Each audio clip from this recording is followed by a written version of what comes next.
provenance de Corée par Boma ont été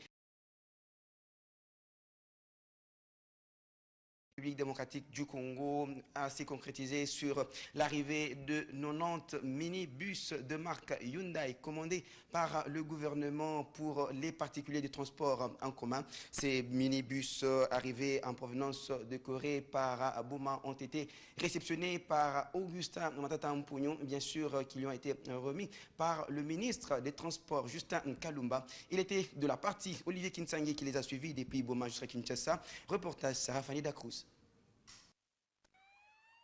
Ce sont ces bus neufs de marque Hyundai qui vont lentement mais sûrement remplacer les bus Mercedes 207 surnommés Esprit de mort à Kinshasa. Ces 90 bus sur les 250 commandés par le gouvernement congolais pour les particuliers du transport en commun regroupés au sein de l'association des propriétaires de véhicules du Congo ont été réceptionnés par le Premier ministre Augustin Matata Mpognon en présence du ministre des Transports et Voies de Communication. Le gouvernement congolais qui modernise le secteur de transport en commun public donne également un coup de pouce au secteur privé pour mettre fin au phénomène esprit de mort, indique le chef du gouvernement. La révolution de la modernité, comme l'a dit toujours le chef de l'État, c'est la rupture avec le passé. Et là, le gouvernement a, sur fonds propres du gouvernement, sorti un financement pour acheter des bus qui vont être attribués sous certaines conditions aux opérateurs privés de Kinshasa qui vont utiliser les bus de manière confortable en remplacement des fameux 207. Le bus actuel, ça s'appelle Esprit de vie, contre les bus anciens qui vont être retirés progressivement et qui s'appellent Esprit de mort.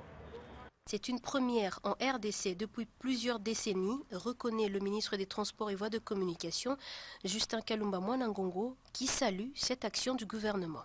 Depuis des années, on a eu des financements du secteur des transports. Il y a eu des acquisitions de bus très souvent à travers la coopération. Ça peut être la coopération française, ça peut être la coopération marocaine, la coopération allemande et d'autres coopérations. Mais très souvent, l'État est resté un peu en marge de tout ça. Mais voilà qu'avec votre gouvernement, avec la vision du chef de l'État, c'est tout. D'abord, l'État a à 100%, je dis bien, acheté et mis en place tous les bus de transport. Voilà une rupture. Les 160 bus Hyundai restants arriveront très prochainement à Kinshasa. Les 250 minibus dont vont se procurer à crédit les propriétaires des véhicules du transport en commun sont les résultats du premier contrat signé pour cette fin entre le gouvernement congolais et la société Hyundai. Et quand on a des nouveaux engins roulants, il faut aussi des nouvelles routes.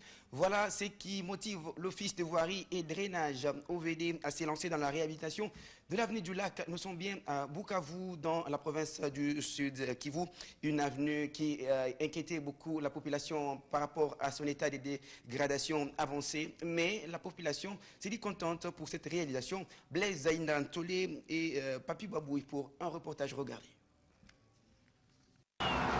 Petit à petit, l'avenue du Lac change de visage. Cette longue avenue qui traverse plusieurs communes de la ville de Bukavu reçoit ici la première couche d'accroche. Pour la direction provinciale de l'Office de voirie et drainage OVD qui supervise les travaux, 300 mètres sont d'abord concernés en premier lieu. Nous avons de faire l'affichage en monocouche sur l'avenue boulevard du Lac. Et nous avons travaillé sur 300 mètres, la couche de base, et maintenant nous sommes au niveau de tout le revêtement qui est en envisage. Nous sommes en train d'évoluer et je crois que dans 2 semaines, je termine totalement toute l'avenue. Venu lancer et superviser les travaux, le ministre provincial aux infrastructures a souligné que le gouvernement provincial est déterminé à offrir une bonne voirie à la population de Bukavu. Dans le cadre de mon secteur qui est les infrastructures, les travaux publics, que je puisse de temps en temps suivre les travaux et font nos différents services. La réhabilitation et la modernisation de cette avenue demeurent un véritable ouf de soulagement pour les usagers de cette route. Mais le gouvernement provincial du Sud Kivu avise, comme l'avenue du Lac, plusieurs autres chantiers sont programmés.